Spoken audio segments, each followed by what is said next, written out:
একটি হারানো বিজ্ঞপ্তি, একটি হারানো বিজ্ঞপ্তি।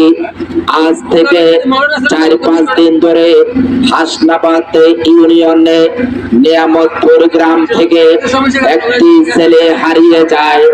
ছেলেটি মানসিকভাবে প্রতিবন্ধী, নাম ঠিকানা বলতে পারে না।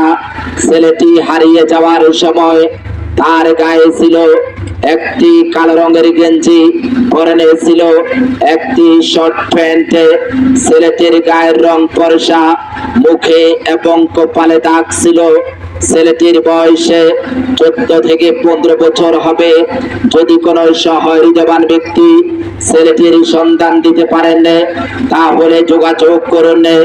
যোগাযোগের ঠিকানা হাসনাবাদ ইউনিয়নে নিয়ামতপুর গ্রামে কুয়েতির বাড়ির সামনে যে কোনো দোকানে।